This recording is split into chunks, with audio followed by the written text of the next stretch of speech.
దేనికి? రమ్మని కానీ వస్తానని చెప్పినందుకు. సరే సరే తొందరగా రెడీ అవ్వు, నాకు చాలా టెన్షన్ గా ఉంది. టెన్షన్ ఎందుకు? ఇద్దరు ముసలాళ్ళని ఒప్పించాలే. ముందు మీ నాన్నని, ఆ తర్వాత మా నాన్నని. రా.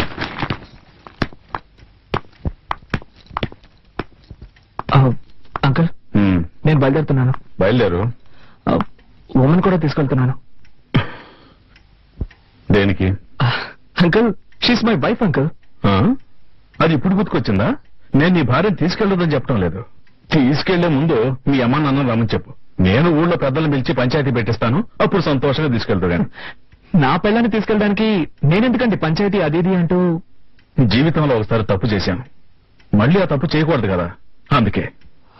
వీల్లేదు సార్, నేనేం తప్పు చేశానని? అది పంచాయతీలో మాట్లాడి తెలుసుకుందాంలే. మా అమ్మాయిని ఎప్పుడు నీతో పంపించేది లేదయ్యా. ఇది మరీ అన్యాయం అంకుల్. ఏదో అన్యాయం? కట్టుకుని పిల్లల్ని సక్రమంగా చూసుకోవడం తెలియలేదు, పని మనిషి కంటే మరీ హీనంగా చూశారు. ఊరికే వాదించుకో. మీ అమ్మని నన్ను రమ్మని చెప్పి వచ్చాక మాట్లాడుకున్నాం. వీల్లేదు సార్, నేను నా భార్యను తీసుకెళ్తున్నాను.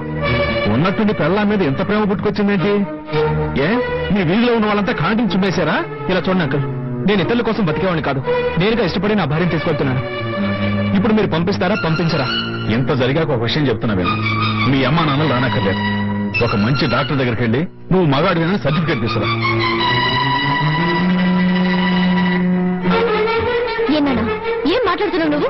నిన్నటి నుంచి గమనిస్తూనే ఉన్నాను, మరీ ఓవర్గా పోతున్నావు. మేము భార్య భర్తలు, మా మధ్య ఏం జరుగుతుందో తెలుసా? నోటికి వచ్చినట్టు మాట్లాడుతున్నావే. నీకేం తెలియదు అవుతావు? ఏం తెలియదు నాకు. నిన్న ఎందుకు వచ్చిన మీ అల్లుడిని ఒక్కసారి రండి అని పిలిచావా? ఎన్ని రకాలుగా అవమానించాలో అంతగా అవమానించావు. నేను ఓర్చుకున్నాను, ఇప్పుడు మరోలా అవమానిస్తున్నావు. ఒక అల్లుడితో మాట్లాడే మాటలేనా ఇవి? కన్ను తండ్రివి కాబట్టి ఊరికే వదిలేస్తున్నాను, లేదంటే నేనేం చేసేదాన్ని నాకే తెలీదు. ఇదిగో చూడు, ఇంకో విషయం చెప్తున్నాను. ఇక్కడ నా కోసం నా భర్త అవమానింపబడ్డాడు. నేను ఇప్పుడే ఆయనతో కలిసి వాళ్ళ ఇంటికి వెళ్ళిపోతున్నాను. ఇంకెప్పుడు నన్ను చూడడానికి రావద్దు. నేనేకి నాకేం జరిగినా పుట్టిల్లని ఇక్కడికి రాను. మన బంధం ఈ రోజు తెగిపోయింది. రండి.